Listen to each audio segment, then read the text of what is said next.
So scrolling down, no? Just Yes, like yes, how we yes, do it in please. Zoom.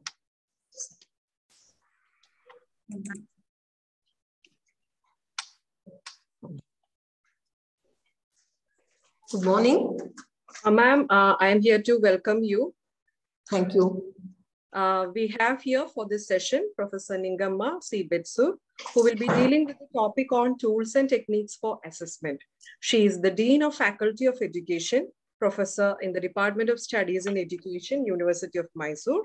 She has served as the Chairperson of the Board of Studies and the Board of Examiners in Education, University of Mysore, and of the Monitoring Academic and Assessment Committee. She has successfully guided 18 students for their PhD degree. She has completed 12 projects, of which 9 are as a principal investigator, 1 as a team leader, and 2 as a team member. Ma'am has written 4 books, published 50 articles, and contributed 4 chapters in edited books. She has been invited to 3 lectures abroad and has served as a resource person in 69 conferences and workshops. She has presented at 19 international, 38 national, and 2 state-level seminars and attended 103 seminars and workshops. She has also been a coordinator of 2 refresher courses. Apart from the aforementioned post, she also holds membership in various other academic and administrative bodies, such as Nodal Officer for Chairperson of the Board of Examiners in Education, the Board of Studies in Education, Central University, Bengaluru, member of the Faculty of Education in Karnataka University, Dharwad, and Kevumbu University, Shimoga, member of the Doctoral Committee, Department of Studies in Physical Education, University of Mysore, and as a member of the Third Sector Research Resource Committee, University of Mysore. With on behalf of the entire HRDC of University of Mysore and all the participants, ma'am, I welcome you to this session. Over to you. Thank you, Dr. Renu. So nice to see all the participants. I think 1 or 2 are familiar faces. Good morning, madam. Good morning, ma'am. Oh, good morning. Good morning, madam. Good morning, ma'am. Okay. Good morning, madam. So nice seeing you again. Good morning. So we shall deal with tools and techniques of evaluation today. So now we know that we have students in different zones, especially during COVID. Many of them somehow want to be at comfort zone only. We have some students at fear zone, some students at learning zone, some students at growth zone. Okay. So as teachers, we want them to move on from comfort zone to fear zone to learning zone, and we want all of them to be at growth zone. Okay. So to do this, what should we do as teachers? I think you people got my question. Friends, could you get that we have students at different zones, right? Yeah. But as teachers, we want all of them to move on to growth zone, right? Yes. How to do it?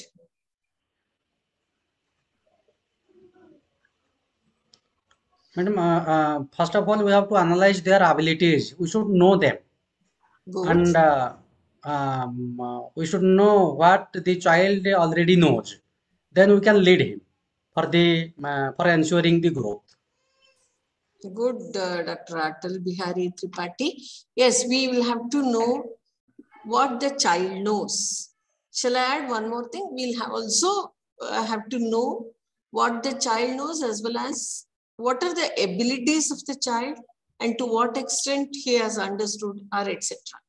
So in order to know that, we will have to assess them. Assess. Right? We will have to assess them, both in terms of their mental traits as well as their learning abilities, as well as to what extent they have learned the academic subjects. So in order to do all this, we'll have to know the different tools and techniques. Okay? Yes. At the same time, we will have to find out what type of learners they are. Is it not? We Yes. have got the students with different learning styles also, right? So we'll have to know their abilities as well as we'll have to know what type of learners they are or what type of learning styles a learning style is adopted by the respective students, right? So in order to know what type of learners they are, we have a small activity here, right? You can see a jump clip, you can see a spring, you can see a mirror, and you can see a panda, right? Can you people say what, we'll ask the students which one they like. Okay, based on that, we can find out what type of learners they are. Agreed? Yes, ma'am. Yes. Okay, we'll have to know what type of learners they are.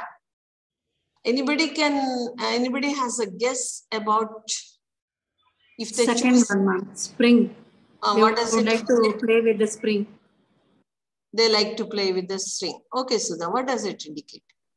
It means they are kinesthetic learners. They are? They want kinesthetic learners. Kinesthetic learners. Then? They want to feel, play, have an activity, training to sense organs.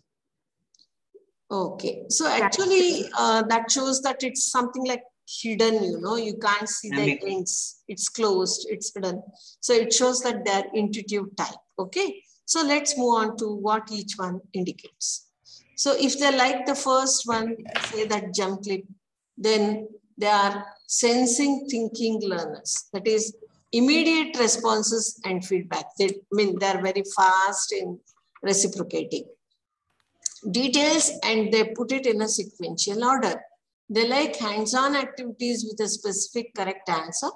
They are very clear, concise, and they do step by step as per the directions. They know exact expectations, why something has to be done and how well it can be done. And they do the drills and practice also, right? And if they like the spring, they are intuitive feeling. I think you can get the structure of it, like it's closed, it's hidden, okay? So we can't make out where that beginning is or where that end is. So that shows that they have that intuition. So they are learning without time constraints. Okay, they can go on forever. They praise for personal ideas and insights. They use creativity and imagination. They like open-ended activities with many possibilities, working with many things at once. They are self-expressive and they want that self-discovery. They are very creative and artistic, right? And let's move on to the next one. The mirror, it shows that they are intuitive thinking learner, right? So they are planning and organizing before working. They work independently. They analyze and examine the pros and cons before they think. So that shows that they are very looking carefully with the mirror. They like arguing and debating. They think about the ideas and how they are related. They want to design a new way to do something. They are logical and strategic, right? Now, panda, if they like that panda, then they are getting personal attention and praise. They share their feelings and experiences. That shows that with an open mouth. They are working groups and being part of a team. That is, they want to be in a group always. They are having something to show that how to do something. They like role playing and personal expression. They like non-competitive games where no one loses. They want everybody to win. And they like the interpersonal activities and opportunities to learn about himself and herself, right? So these are the different types of the learners. So we'll have to know what type of learners they are also. And as we have different types of learners, we have different types of teachers with different teaching styles also. Like we vary our approach depending upon the students. These I am all referred to what a teacher thinks. So they are less comfortable giving straight presentation. They teach through games and exercises. And some prefer to teach through games to relay learning. Then some people like having external targets to determine the type of learning. Some prefer teaching sessions that are self-contained, and some props often detract from the talk. Okay, so we have different teaching styles, like they are comfortable addressing large audience. They prepare from teaching focuses. They usually stand up when they teach. The best thing is teaching sessions convey straight facts in a clear way. And some people avoiding distracted from running sessions the way they plan to run them. And some teachers say, I'm happy teaching general skills. Some teachers say, I put no value on being formally employed as a teacher. Some people say, I'm consistent in delivering a topic, whatever the audience may be. Like sometimes we hesitate, maybe like when we are teaching about the adolescent developments, etc. We may hesitate to say if we have matured students. Then some teachers say that I like to give students opportunity to explore how to learn. I have developed my own style as a teacher. I prefer then eliciting emotions through role play or drama. And some teachers say, I'm comfortable using humor in my teaching. I rarely sit down when I'm with students. It's important for me that my teaching is accredited by an official body. I'm uncomfortable when I have multi-professional groups learners. Then I'm at my best when organizing my teaching. So all these can be, all these are the attributes of the teachers, and they can be categorized into different styles. The first style is all-round, the teachers who are all-round flexible and adaptable. These teachers use lots of different skills, and they can teach both the juniors, the professionals, and they are very much aware of the whole environment, like in terms of both the teaching and the learners, and that is being decided by or determined by the item numbers 1, 12, 17, 20. We have another style where the teachers are the student-centered, sensitive teachers. These teachers, they are very much for the students. They are student-centered, teachers in small groups with emotions, because they are sensitive teachers. They use role play. Naturally, when it is they are sensitive, they use role play and drama, and they are comfortable doing straight presentations. Style 3, the official curriculum teacher. These teachers are very well prepared as teachers accredited, aware of, and teachers to the formal curriculum. They are very much bound by the formal curriculum. Then the next is the teacher likes to teach the clear facts with straight talking, concentrating on specific skills. And that is being determined by items number 10, 11, 15, 23, which we discussed earlier. So now we have the students with the different learning styles, and we have the teachers with different teaching styles. Ma'am, I have a question, if I can. It's a clarification question, in fact, about the first activity. Yes. Ma'am, the first one, as you said, the students perceive certain objects and then we categorize them into the 4 groups, whatever, as per the perception. I just would like to know that is it a research-based one, or is it on which age group they did? Why my concern is that if it is a primary student, probably that, or a very small children, maybe a pre-primary, probably by seeing that spring, as Sudha ma'am was saying, only because of the color of the spring, they may say that we like it. And maybe that it is the context also. If the children, maybe from another country where panda is is something available to see in many of the ways. So maybe they are familiar with it and they say they like it or they don't like it. And maybe the students who have seen the teddy bear kind of a panda and they may like it. So it again based on the context or based on the age, or maybe some factors which may be contributing for them to say they prefer this. So by only with the preference of an object can we categorize the students into these groups? Just a clarification. Oh, okay, a good question. Of course, always whenever we want to assess a person, we have to look at the background of the students. But now, like you are saying, it's maybe because of the color. But when we assess the students, usually they will be at adolescent stage, right? They will be at adolescent stage, okay? Then at that time, I think almost all the children, irrespective of the country in which they live, are familiar with Panda. Because this is the era in which we have become a global village. Okay, so because of the exposure to the mass media, I think there wouldn't be much cultural differences with respect to their choice when they become adolescent stage. Because we start assessing the students, rating the students only at that stage. Okay, before that, they aren't matured much. We all know that their mental abilities reach the climax, the emotional development reach the climax only during the adolescent stage. So whatever we are discussing here is especially with respect to the adolescent stage, because that is the age where we try to assess them. And these I'm telling with respect to the mental traits, the social traits, and the emotional traits. The assessment part of it, the academic achievement part of it, we'll go by the achievement test, right?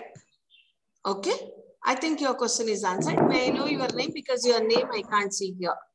Ma'am, I'm Dhanya Krishnan. I attended a refresher program when you were the coordinator of HRDC. I think you are RIE product once. You told me when you attended here physically. Yes, I'm working in RI Bhubaneswar right now. I now remember because you attended the HRDC course. Yes, ma'am. But now since I'm seeing only the bust part, I couldn't pick out. Okay.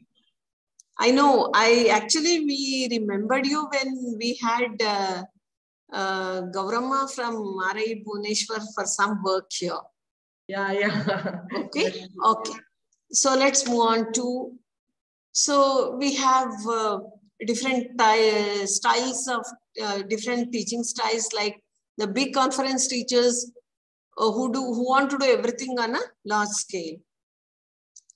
And these teachers delivers a small self-contained bit. So all these, I think I'm just telling that we have different styles. So as we have different teachers with different learning styles, we have teachers with different skills also.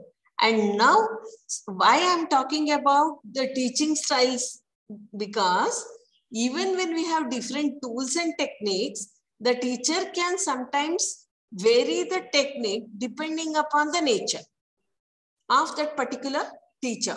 Because some teachers, they are not comfortable with the large groups. Okay, then they may take up, if it is a large group, they may go for rubrics. So it all differs depending upon the context, the nature of the learners, and the subject matter which they are assessing, and whether they are assessing the mental traits or they are assessing the achievement of the students.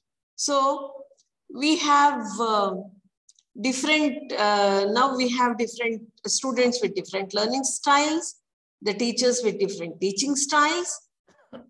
As we have the differences there, I mean, we have number of tools and techniques which can be applied depending upon the context. Okay.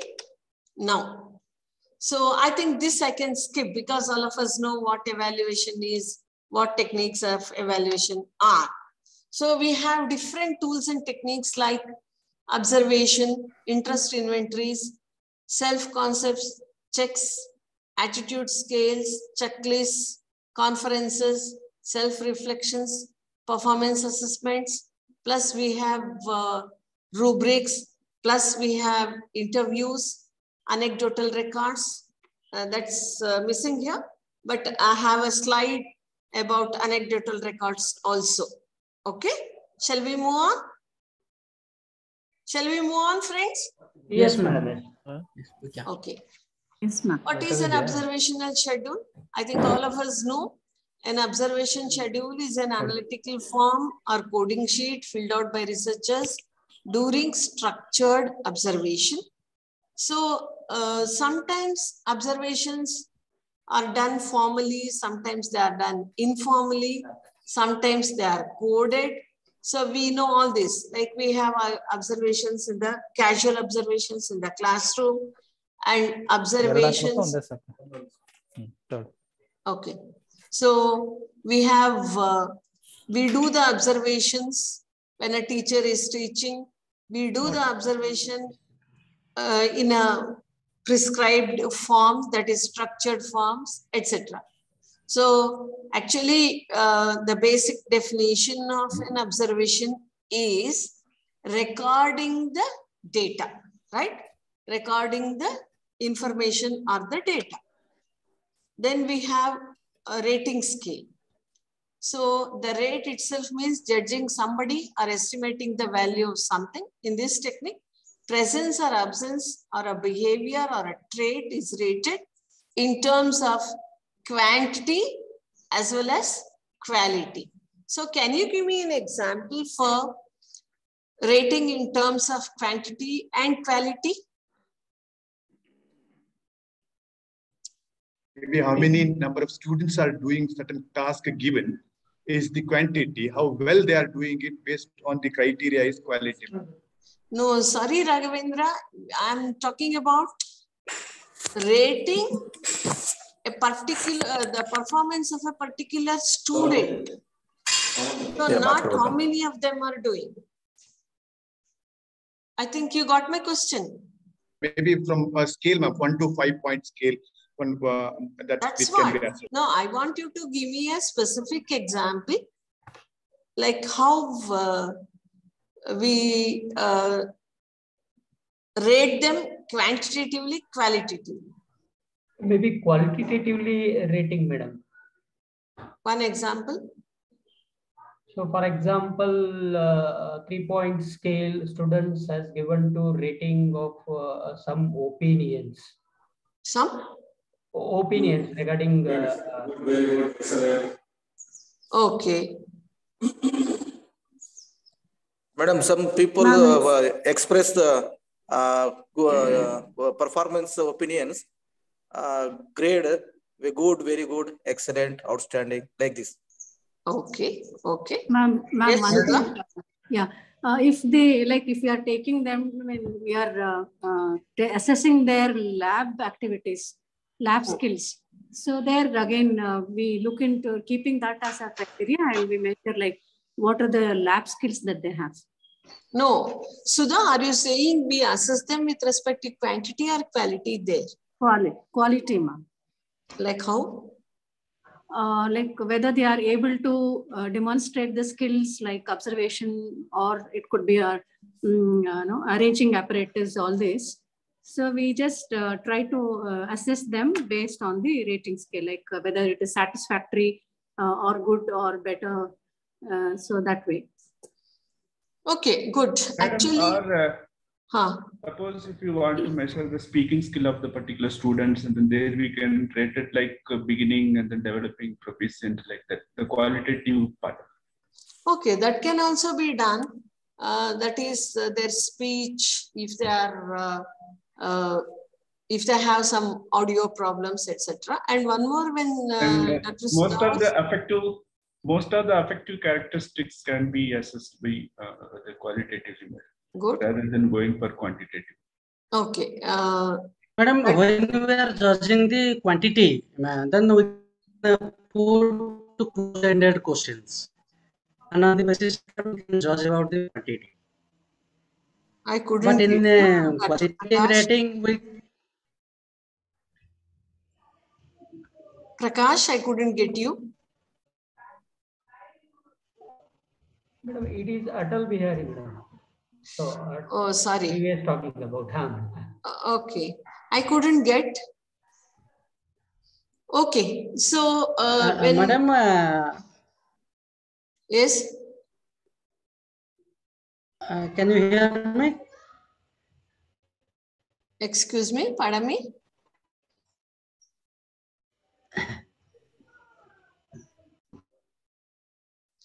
Okay, I'm not able to get. Anyway, okay, when you take the lab example, how they handle the apparatus also is counted, because I myself remember when we were doing the titrations, that is volumetric analysis, we didn't have the instrument with the screw. Okay, we used to rotate that knob. It was a small hook-like thing which we used to move. And when I used to do it, actually the liquid used to overflow because I was not very good at handling that.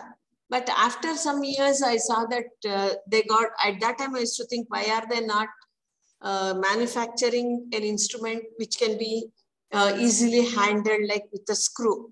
But off late, I saw that some of them were using that kind of an apparatus. So how they handle the apparatus and how they take the readings. Like when I take the reading, I'll have to look at the burette exactly at that level. Or else if I look from the side or from above or below, then I may not get the correct reading. So at that time also it is quality.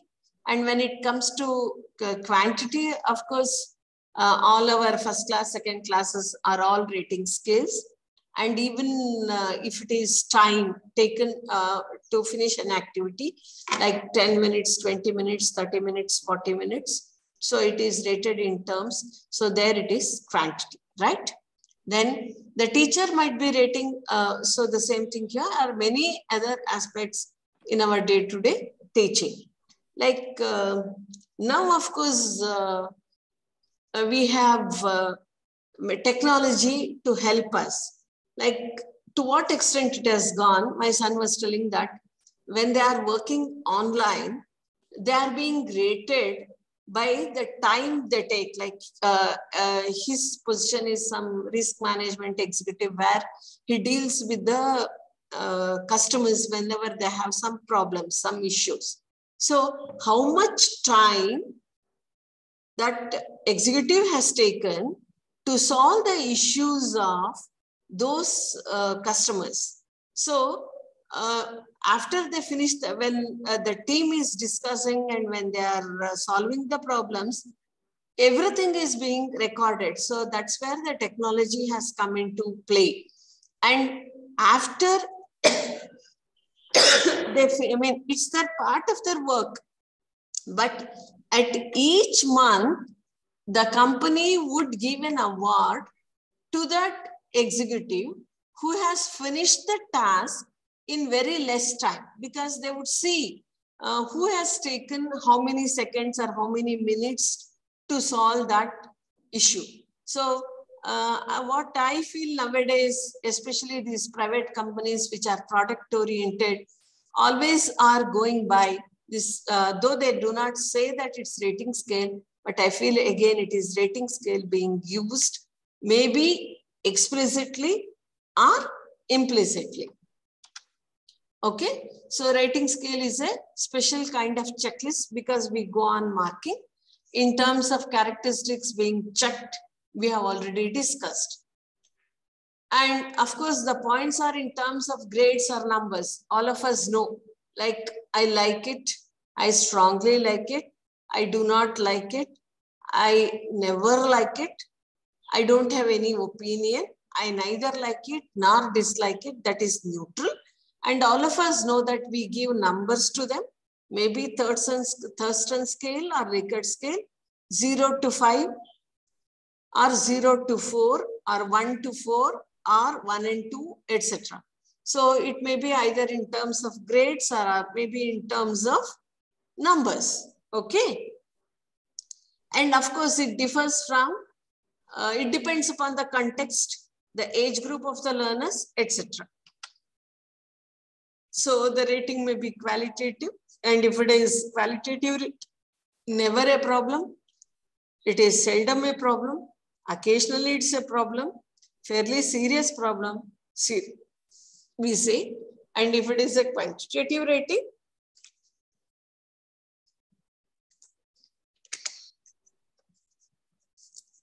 It is 0 to 4. And types of rating scales, we have descriptive rating scales to assess the behavior of the individual.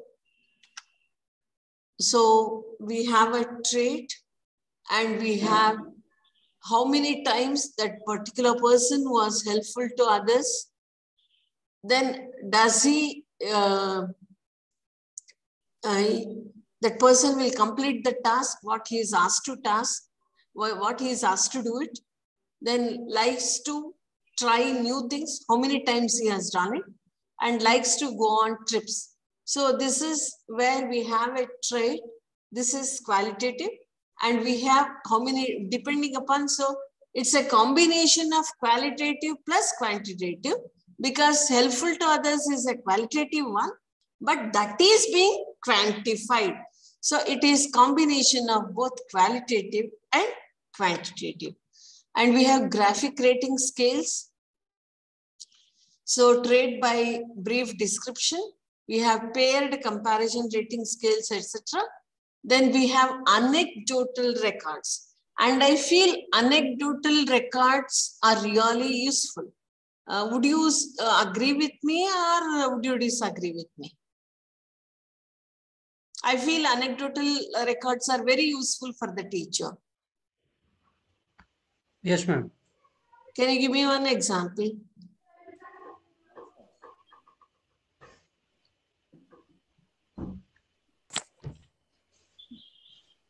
When we are keeping the data about a student, all these data, all types of data relating to a student. And after analyzing the data, we can be able to know his strengths and weaknesses. And accordingly, we can design the curricular, we can plan our teaching. No, that is why this. Dr. Tripathi, I'm asking you about anecdotal records. Ma'am, if I can give an example, Okay, probably if I'm a maths teacher, maybe after the class, the student is coming with a different problem and then asking me, I'm seeing that, or the same student is asking some other person about some creative way of solving a problem, or I'm seeing that maths Olympiad comes, the student is showing the interest to participate that. So these specific events, how the child behaves, so that if we can record and see, maybe we'll get a holistic perspective of the child. It could be outside the classroom as well. So in that way, probably it would be helpful to have some assessment of the child and child's behavior. Good, Danya. So see, anecdotal records I feel are very useful for the classroom teacher, because many a time the things done by the students show us in which field he can excel. For example, when I'm teaching, of course, one of my students is not answering or he's not listening to me. When I go and look into what he is doing, he is drawing my picture maybe. Okay, we come across such situations. So at that time, what happens? Of course, what he is doing is wrong, but still that will reveal his ability, right? That will reveal his ability. Sometimes whenever he is answering, he is using all rhythmic words, okay? That shows that his poetic nature. So always the anecdotes, I feel, will help the teacher in identifying the aptitude of the child, right? And in the same way, of course, anecdotal records are the short accounts of what's happening. Anecdotal records are the factual descriptions of the meaning and the events which the teacher has observed in the lives of his students. Actually, we used to have one, I have forgotten the name. When we were in the school, we used to have that record. That record used to have some 10 to 20 pages. Cumulative record, madam. Cumulative record. Thank you. So we used to have cumulative records. Sometimes, even in the cumulative record, the teacher used to list the special abilities of the students. So I think these anecdotal records is a report of the significant episodes with respect to the students. And of course, they help the teacher a lot. An anecdotal record is a running description of the actual explanation of behavior of student as observed by teacher and the counselor. And of course, we have a definition given by Brown and Martin that anecdotes are descriptive accounts of episodes or occurrences in the life of a student. And a specimen of anecdotal record is like this. We have the name of the school, name of the pupil being observed, the class, subject, observer, which observer here, of course, are the teachers, but which teacher has observed, and objective description and comments of the observer.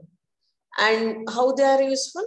They provide specific and exact description of personality, and they are very helpful in understanding the child's behavior in different situations. They provide a continuous record. They provide the data for pupils to use in self-appraisal. A summary of these records is useful for forwarding and when he is transferred from one school to other school. And that's what I was telling you. Whenever we used to move from one institution to other institution, at that time, we used to go along with our cumulative records. I think now that practice is not there. Yes, madam, it's not there. It was there when we were in high school. So I did my SLC in 80. So it was during that time. Now I think it's not there. So some good practices are being missed. Okay, and the new members of the staff may use these records because when I'm a new entry to the school, to know about the students, I need not ask everybody. Those cumulative records would reveal about the different students. And we have a checklist. It's a tool for identifying the presence or absence of conceptual knowledge, skills, or behaviors. Checklists are helpful in identifying whether the key task in a procedure, process, or activities have been completed by the students. The task may be a sequence of steps or include a variety that the correct sequence, to know whether the correct sequence was followed. A checklist may also be given to the students to follow in completing a procedure, right? So usually done in the library or the lab. If it is done in the library, we will ask the students how many journals he has seen and which are the problems, etc. This may be given to our research scholars. Research scholars are MAd students also, or even to the B.Ed students, like if you want to know about the latest information about something, then how many books he browsed or how many articles he went through, etc. A checklist gives us, a checklist itemizes the task reception in one column, and there's a space in each item in a second column to check whether the specific task is being completed. It is a schedule that consists of steps, activities, or behaviors the observer records when an incident occurs. It is simple, it is very simple and uses rating scale and is classified by rating scales. Like, okay, so a checklist enables the observer to note only whether or not a trait or a characteristic is present. It does not permit the observer to rate the quality of a particular behavior. So this is one drawback, or its frequency of occurrence and the extent to which a particular characteristic is present, right? These are the positive things about a checklist. A questionnaire, of course, the most general one.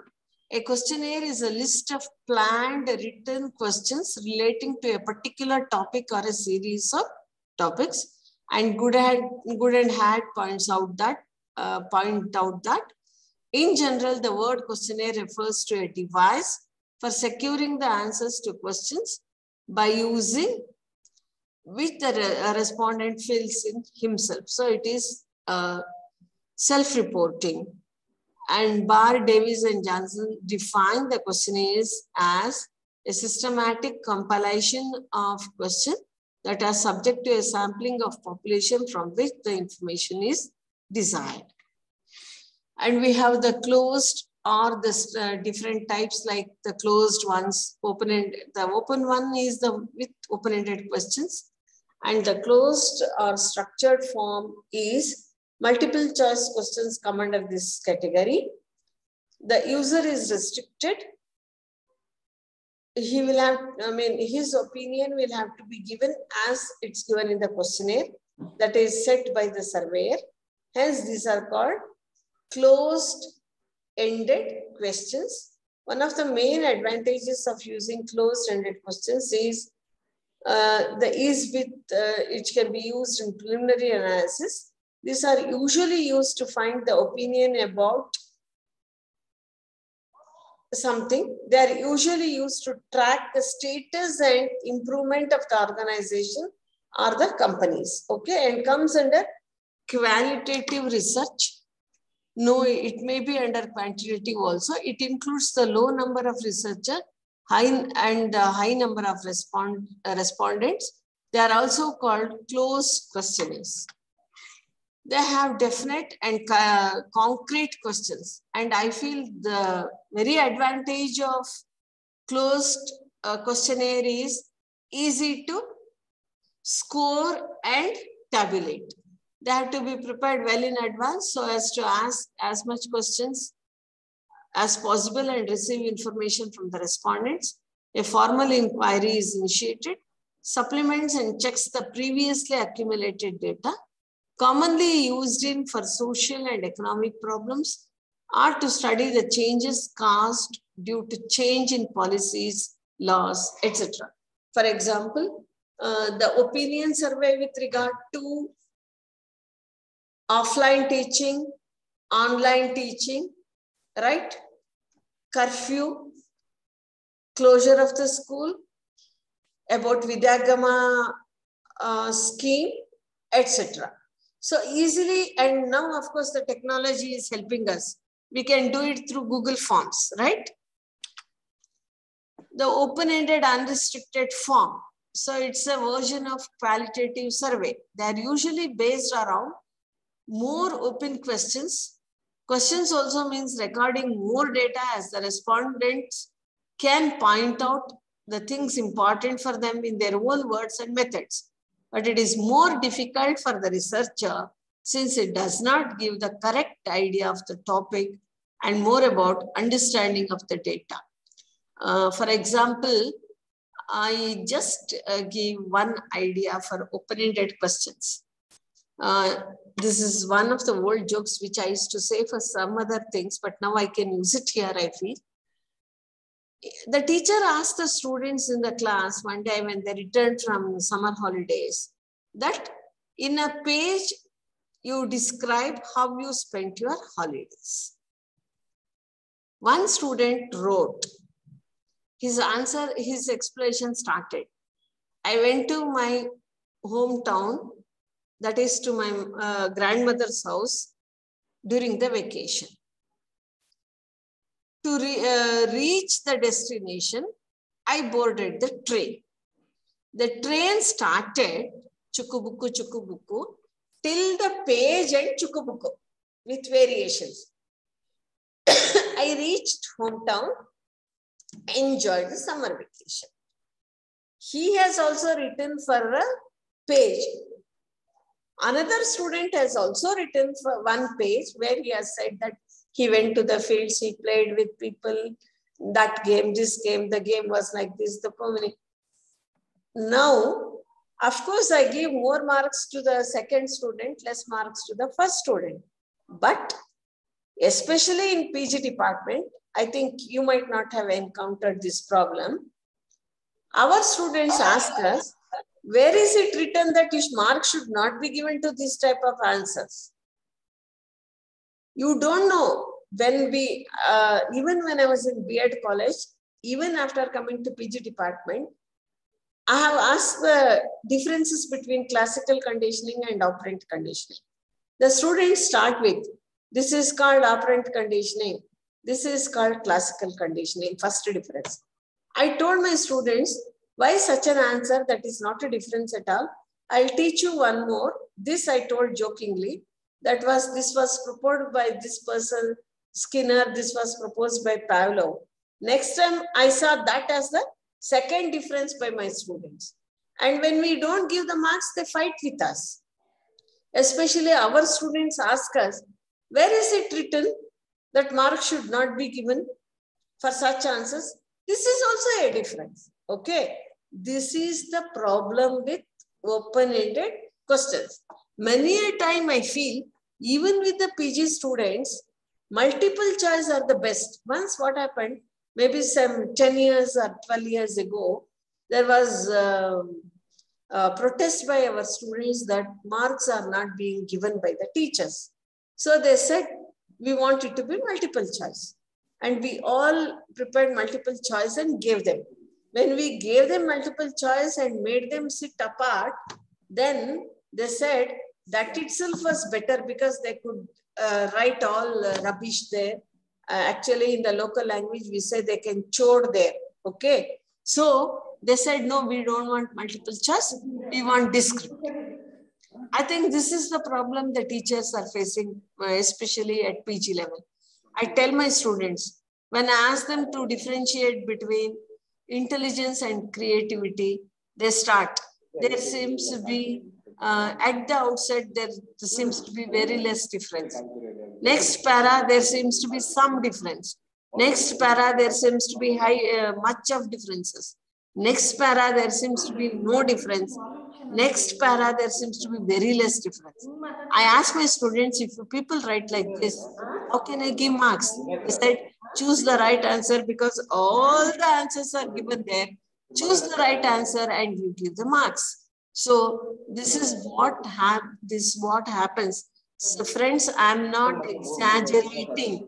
These were my experiences when I entered Mysore University. Sorry, our university, of course, is first in terms of ranking, but there will be some miscreants who do this. Some mischievous students will be there. So these are the different problems the researcher encounters. One teacher had asked, if you like to solve this, then which method do you use? The student wrote, I don't like to solve this. You cannot say anything because your questioning is wrong. Okay. So, okay, why I told you this is open-ended questions has as many advantages, as many number of disadvantages. Many a time we get bugged up with our students and we leave it to them. Let them do whatever they want. Because some mischief mongers will be there everywhere. Okay. These are the type of questions that are used to, of course, but if they are done in the right way, really it's very good because we can know the hidden facts through open-ended questions. So these are the types of questions that are used to allow the respondents to express their views in a free-flowing manner.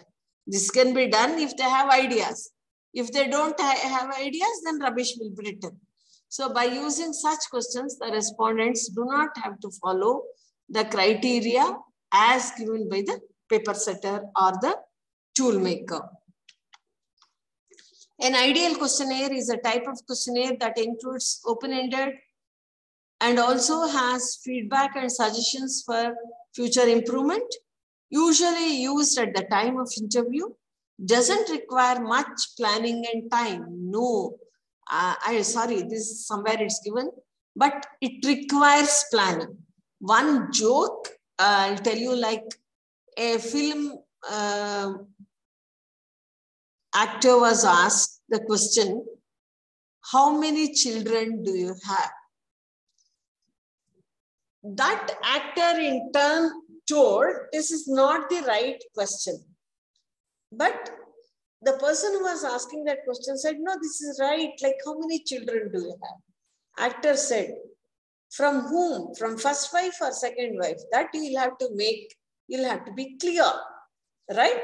So we cannot say that it is not, I mean, it doesn't require planning and time. Of course, it requires planning because some unexpected things will be there. Like all these days, we used to say, we used to give for the gender, yes, I mean, male or female. But now there is reservation. Not only there is admission, there is reservation for the third gender also. So sometimes such problems we may encounter. So I feel planning is required even while preparing a questionnaire, because maybe some 4 or 5 years ago, transgenders were brought to our institution for admission, but somehow it didn't happen. But now there is a soft corner for the third genders. So we'll have to expect the unexpected, because that is there when we frame the questionnaire, right? So it is more flexible for applying in many areas, that I agree. Usually used to collect data about people and their personal family debates, etc. Of course, personal matters cannot be completely got by a questionnaire, or that information which I get may not be authentic. Because if you ask me, like, who will cook in your house? Of course, I definitely say myself. I may not share the cooking work done by my husband, my son, etc. So that I try to hide. So that's why always there should be some cross questions so that the authenticity of the information can be checked. Rubric. Rubric is a tool used for assessment that identifies the specific criteria to be assessed. I think rubric is for me, I feel it's a new assessment tool. What's your reaction for this? Is it new or old? New, madam. New. Okay. So, of course, it is, I'll come to the example. Let me just explain a little bit. I think it's multidimensional. Each level describes the degrees of proficiency, and each level is designated a value that indicates the degree of proficiency of the performance of the students. Rating scales are also used in a rubric. They can be either qualitative or quantitative, or a combination of numerical and qualitative. Rubric is a multi-purpose scoring guide for assessing the student's product or student performance. This tool works in a number of different ways to advance the learning of the students and potential in particular for non-traditional, first generation and minority students. So can anybody give me an example of a rubric? Just the outline, like how it will be. Checklist. Yeah. Checklist how? We divide it into various categories, like and differentiate it on basis of different criteria and assign marks, points to each. Good. Dr. Renu, can you be more specific? Sociometrics. For instance, I have set it as basic knowledge. One category would be basic knowledge, then in-depth understanding, then how they presentation. Like that, I can divide into different category. And if the total mark is 15, then I can give 5 marks to each section. Like that. Okay, good. Somebody else was raising their hands. Actually, in rubric, we will first we need to set the what parameters of learning outcome needs to be assessed, and that is to be listed in the left hand side, and then the right hand side there will be different levels. and then each parameters will be described, I mean, in each levels. So that levels may be from the lower level, from the lower level to higher level, or from the higher level to the lower level. And then the description, each description will vary from one another. And then according to the parameter, how much, what performance or the behavior is exhibited by the learner. And then accordingly, the assessment can be done. Good. May I know your name, please? Dr. Ramesh. Dr. Ramesh, you are very clear. You said on one aspect we go. The first aspect is either the dimensions or the parameters which will be assessed, and the levels of it, the degrees of it are to the right side. So it's like a table. It's like a table. And when the student is assessed, of course, the teacher will know exactly where the student stands, and the student will also be in turn helped because he knows where he stands with respect to which dimension.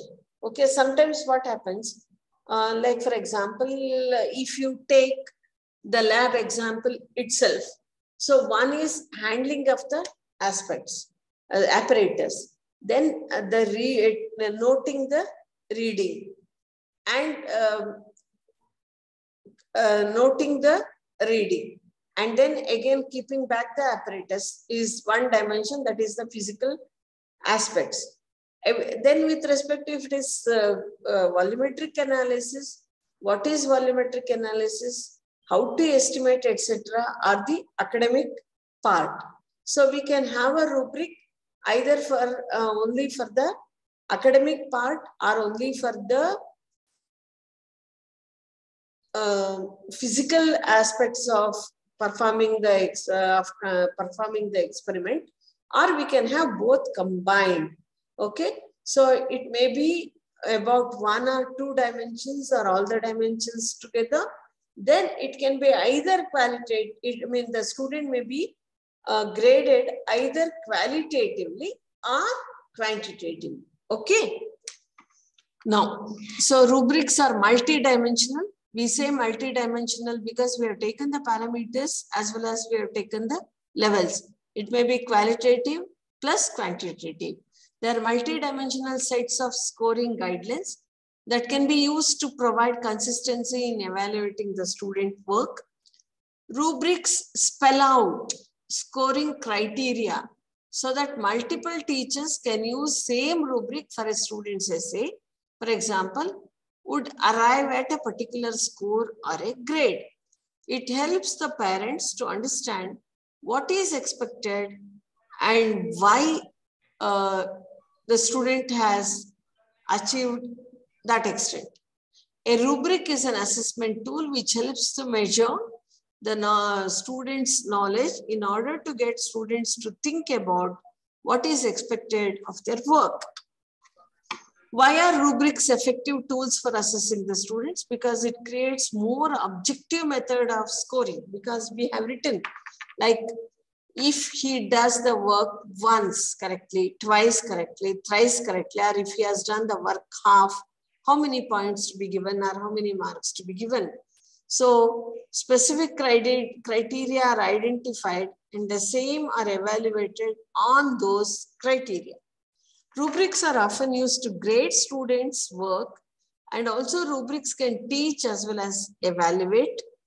As part of a formative student-centered approach to assessment, rubrics have the potential to help the students to develop, their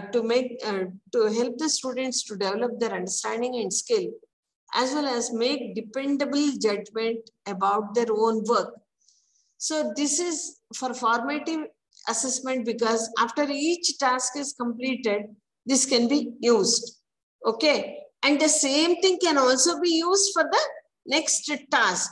So it can be reused also, provided you make another copy of it. Then students should be able to use rubrics in many of the ways that the teachers use them. That is standards for equality performance and to guide ongoing feedback about the progress of the students. Steps to create a scoring of rubrics. One example, explaining the scoring rubrics by taking the scoring of writing examination. Step 1 is the teacher uses the assignment of students for scoring assessment of writing skills, and he or she gives a clear guidelines for writing the assignment. Step 2, the teacher discusses the qualities for writing assignment, the students and fixes the criteria for good qualities of an assignment. Then the teacher discusses how, the step 3 is, the teacher discusses how he grades the quality of an assignment, and he or she also discusses the grading of the assignment he has given to them in the classroom. Step 4, the teacher shows the students how he gives marks for assignments by using a model assignment. The teacher asks the students to create a scoring rubrics for the assignment using the guidance given by them. So that would be better because he or she guides. And actually, of course, maybe I'm deviating a little. I always fight with my colleagues when we are valuing the question paper, when we are valuing the answer scripts of the students. I give you one example. Even when I was in B.Ed college, we say, write the merits of inductive method. Okay. Then when we ask the students to write the merits of inductive method and give 4 marks to it, what are the answers expected by that student? Write the merits of inductive method.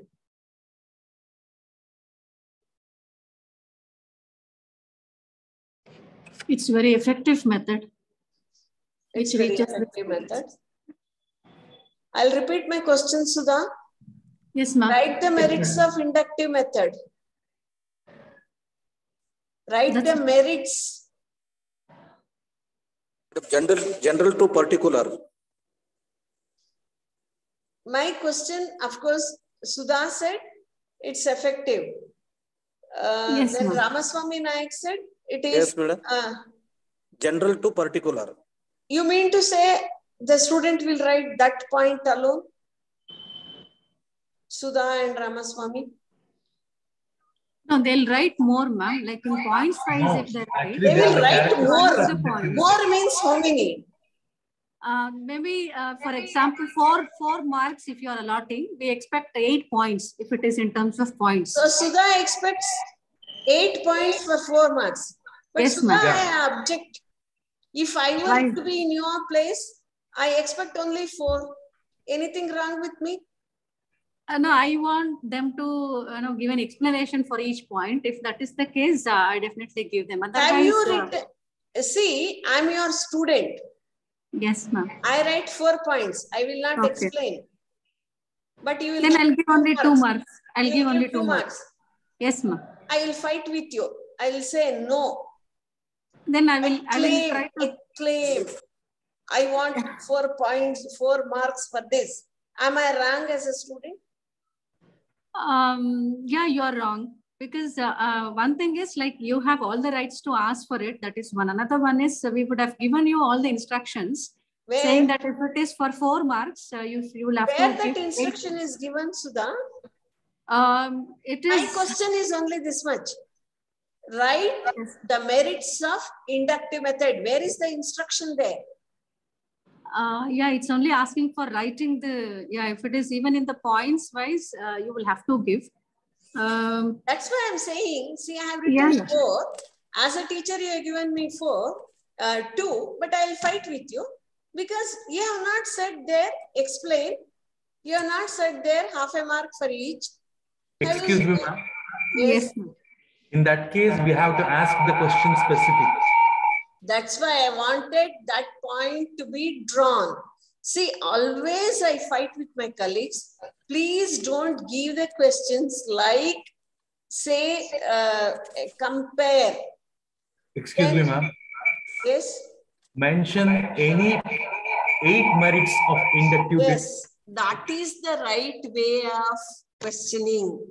Always I fight, but at all levels, many teachers say, if you make it very specific, like 4 differences, 8 differences, you are restricting the student. I say, no, I am not restricting. Why?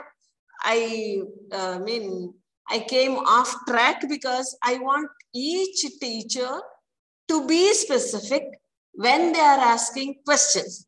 Like how Sudha said, she expected 8 points. I expect 4 points. Vikram may say, I expect only 2 points because he is very generous. He gives 2 points for each merit. That's why I'm telling, always questioning has to be specific, and a good question is the one which can elicit only one answer. When there are 2 answers or more than 2 answers, then I feel there is something wrong with my question. That's what I'm telling everywhere, everywhere, that the teachers have to be very specific when they ask questions, but still, the trend is continuing, and most of the teachers feel that if they say 4 points, 5 reasons, 6 reasons, 6 merits, then it is like lower standard. I don't say. See, I'm not assessing what the student, everything what the student knows. I am assessing only with respect to this point, with respect to this point, to this extent, right? I'm not interested in knowing whether he knows everything.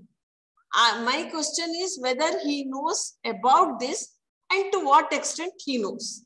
So I feel always the questions have to be specific. Why I'm stressing this point is, please be specific when you are asking the questions.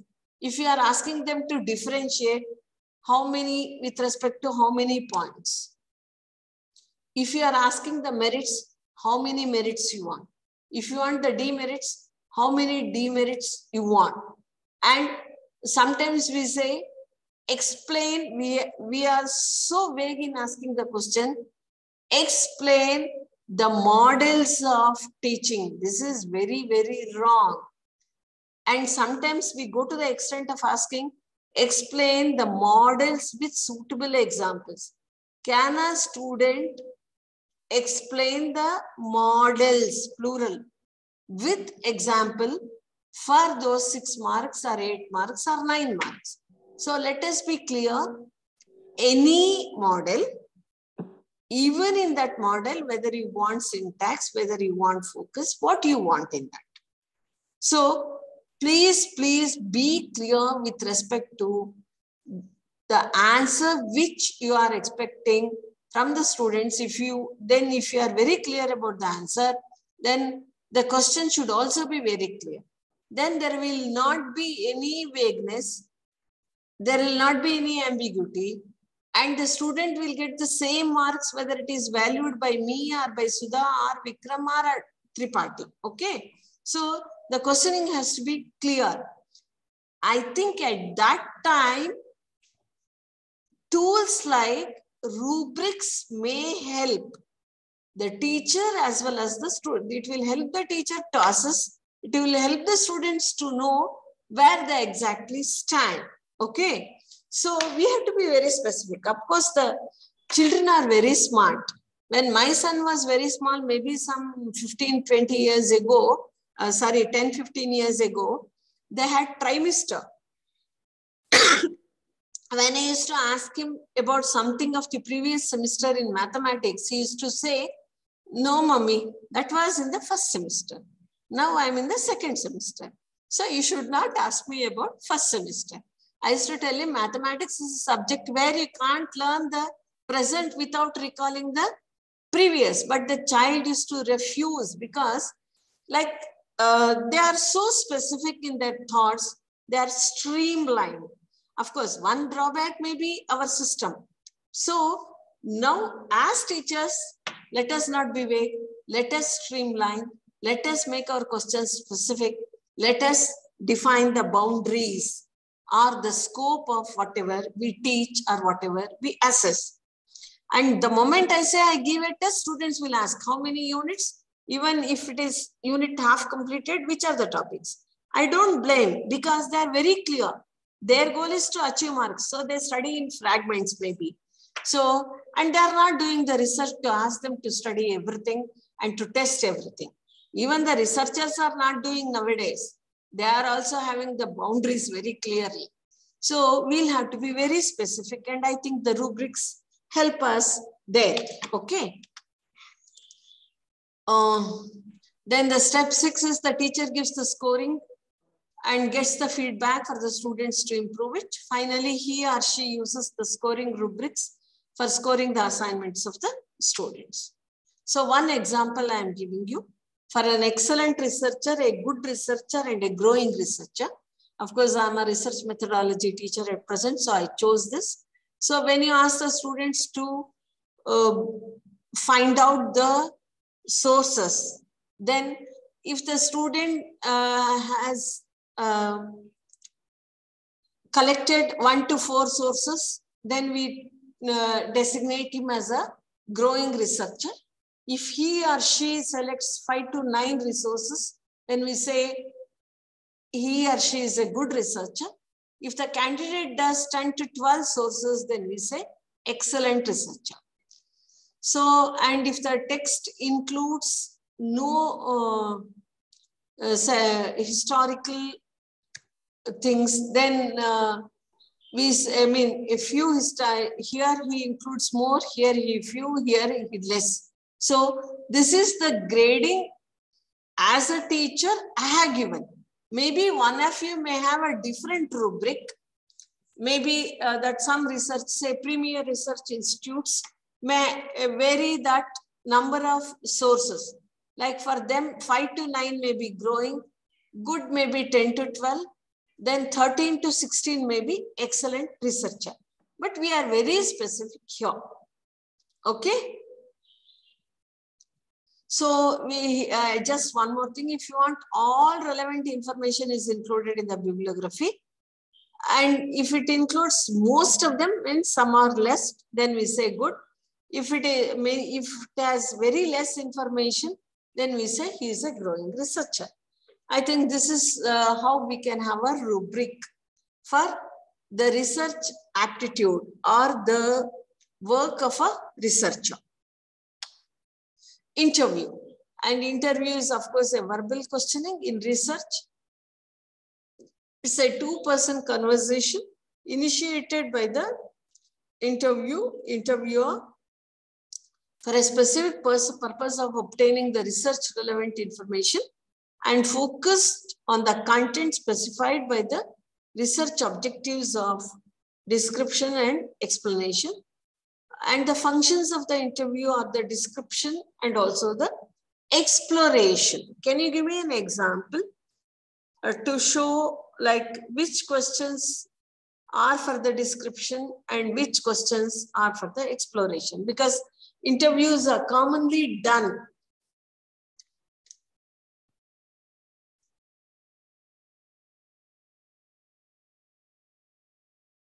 Yes, friends, give me an example.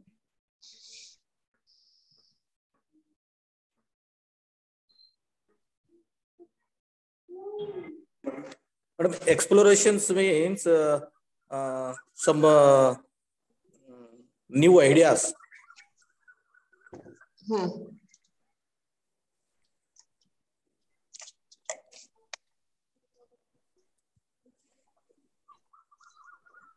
Description is just to describe an incident, like as we see in the newspaper. If we see an article, that is a descriptive method, and exploration is to get an in-depth cause-effect analysis of the same. Actually, description is, Madam, description is nothing but it is a structured interview like that maybe. So I think exploration is an unstructured interview method, questions, I think maybe like that. No. For an example, If I'm interviewing a teacher, I may ask what are the pedagogical strategies that use to teach science. So they may describe it, what are the things they do it. Suppose I just want very specific that any specific topic like heat. When I'm teaching there's a convection, convection, radiation. For that, what are the pedagogical strategies could be employed to teach this part? That could be an exploratory. Good. More good. than one thing is like if you do the electrolysis experiment, that a particular metal sheet is being plated by some other metal, then what happens there, the student will explain. Exploration is how it might have happened. And for a teacher, as Danya was telling, like how do you teach in the class? She may give some activity, she may explain some activities. But I asked the teacher to say, why did she use those, why did she use that learning experience? Like what is the theory behind that learning experience? Or say, if I ask a teacher, which tool to describe or explain the tool which she is using, she may explain the rubric. But I ask her why that grading is done so. Okay, why that particular grading is done, why she has assigned 1 point for that, 2 points for that, 3 points for that, etc. Then it is exploration. Okay. Any other better example from the participants? Madam, maybe suppose if you are going for the field and meeting a kind of different ethnic background people, and then after reaching there, we can, by seeing their cultural setting, and we can describe it, however their lifestyle, whatever they are, but something which we do not unable to observe it, wherein those people are exploring it. Not only, Dr. Ramesh, what we are not able to see, we are able to see it, but we'll have to explore how that has happened. Okay, what are the causes for that incident to occur? We are able to see the incident. Okay, but what are the causes? Sorry to give an example from politics. Like whenever they undertake a padayatra or something, then we'll say like why they are doing that one. Okay, then the exploration may be the hidden agenda. Like what may happen, like if they are walking, I mean, if they take up that activity in spite of the curfew being imposed there, if they are going on that padayatra, then what does it indicate? Like what are the hidden agenda of the opposition? Like the opposition party by undertaking padayatra will be at advantage irrespective of whether they are being arrested or not. If they are arrested, then they will get sympathy votes. If they are not arrested, also they will get votes because they come in contact with people and they try to speak to the people, which the ruling party couldn't have done. So that is the exploration. Like most of the time, whatever TV channels and whatever what the media people are doing is, of course, from the field there will be explanation. From the TV station, from the field it will be description. From the desk, it will be exploration. Okay. Yes, so the information received from the respondent provides insight into the nature of that social reality. Since the interviewer spends some time with the respondents, he or she can understand their feelings, attitudes more clearly, and through that they can extract more information. Exploration is the interview provides insight into unexplored dimensions And we have structured interviews where we have a set of questions to be asked. Unstructured interviews are like, maybe in the situation, I may ask some questions. And so what I feel the structured interviews are like the closed questionnaires. Unstructured interviews are open-ended questions, but still they would have noted down the points. The aim is for all interviews to be given exactly the same questioning. The strengths of structured interviews are that the researcher can include all the topics and he or she can have the format in which they want. On the contrary, drawbacks of the structured interviews are they adhere to the planned method. So they cannot extract more information. Semi-structured, they will have both, that is structured as well as unstructured. That means like a closed questionnaire plus open questionnaires. There it will be written and given to the candidate. Here the interviewer will ask those questions. I think most of the time that semi-structured interviews are of help. Okay, and non-directive interviews are where there is no direction. I mean, it's done ex tempo. Okay, so we have got, I think, 10 minutes participants for discussion. I think the session is till 1:15 or 1:30. 1.5 hours. No? 1 o'clock. 11:45 to 1 hour. 1 o'clock. 1:15. Discuss. 1:15, 1.5 hours. No. No, ma'am, it's still 1 o'clock. No, ma'am. 1 o'clock, madam. No, I asked, 11:45 to 1 o'clock. time given is 1 hour 30 minutes. So till 1:15, the time is there.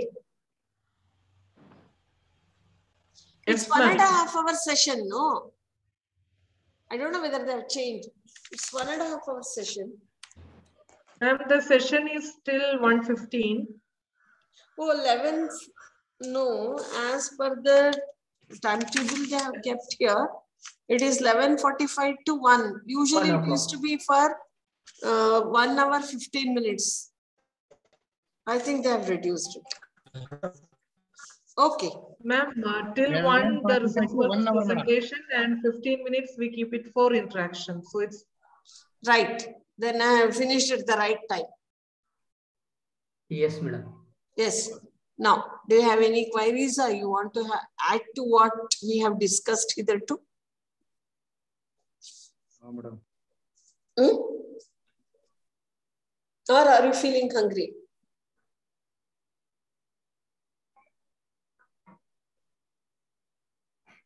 Any questions or you want to add to what we discussed till now? No, madam. No. No, madam. Okay. Everybody? Anybody has got anything to add? Nothing about the question, but I think about the always feel little bit sensitive about these mischievous or clever students. Because most of the time we underestimate them, but the real potential is hidden there most sometimes. So sometimes our system of questioning and this assessment system, we do something injustice for them most of the time, I feel. Okay, right.